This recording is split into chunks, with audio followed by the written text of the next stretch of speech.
Hey, what's up guys? It's Cody here from Tipsy Rippers, and in today's video we're going to go ahead and go over some tailgate maintenance. If you're having some issues opening and closing your tailgate, it's hard or it's a little bit sloppy, we're going to go over on how to adjust it.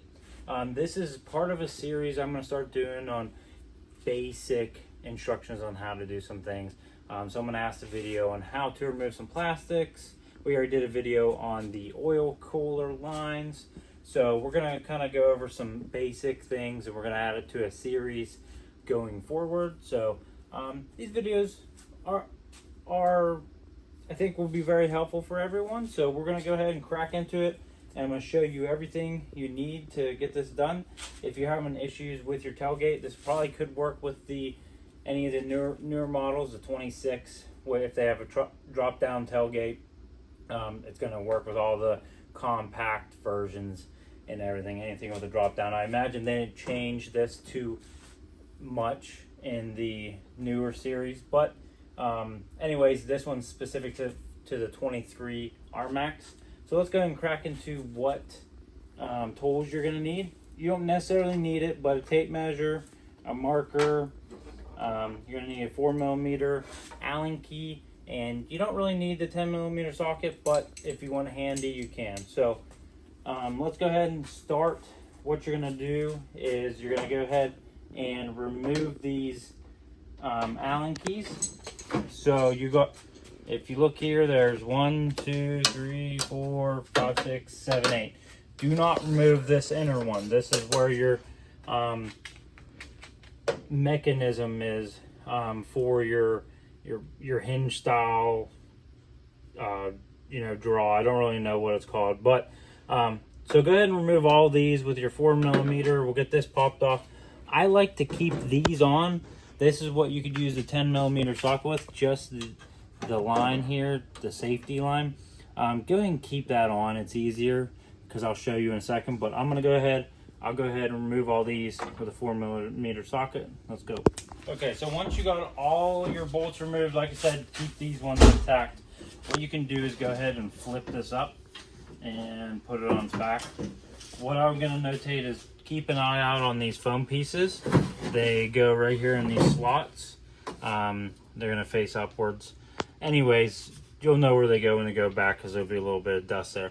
So essentially, all you need to do is to adjust this. Say you have too much slop in your lever mechanism, all you're going to do is tighten or loosen it. So these two rods are threaded into this hinge right here. So you got to take this, pop this forward, and then you got to pop this up. What you're going to do to adjust these is you're going to pop these plastic pieces off. They're like a retainer clip, and then you're going to pull the rod up. You're going to do it on both sides, and that's why I mentioned that you're going to want a marker and a tape measure. So if you have too much slop in it, you're going to take the rod, and if you look over here, you're going to go ahead and tighten it. So you're going to go clockwise, so then it goes in further. And then why I said you need a tape measure is because what you can do is go ahead and mark where you're at, and then you can measure it, and then if you ever have to adjust it, you know which way you need to go in and out. So just for reference, I did mine halfway in the threads, so I just without the marker. But you go ahead, you can mark it with your marker so you have it for reference if you ever do it in the future. And then you're going to go ahead and do the other side. You can take this, once you put this back in, and pop it in. If you want to get a reference, if it's tight enough or loose enough, you can actually just take this whole thing and pop it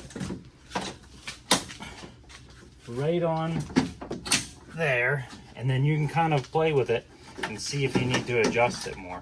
You'll be able to tell if it's too tight. If it's too loose, like I said, you'll tighten this rod to go in both ways, like I said. And then if it's too tight and you want to loosen it, you're going to loosen it, so then it pushes this out. Very simple. You just pop this off, and then make sure whenever you go to put it back together, you will go ahead and just put your foam pieces back in. Like I said, there's a slot here, and then you're gonna go ahead and put it back together. So a little tip, if you just kind of take the foam and you put it right in there, and then you can go ahead and just put your tailgate back down. That will help whenever you're trying to do it.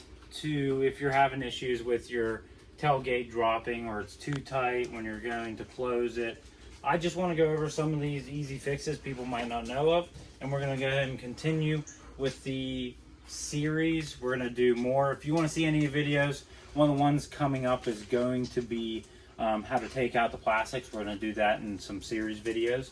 But thanks for watching. I hope this helps somebody if they're having issues with their tailgate being too tight, too loose, anything like that. Thanks for watching, and like always, stay tipsy.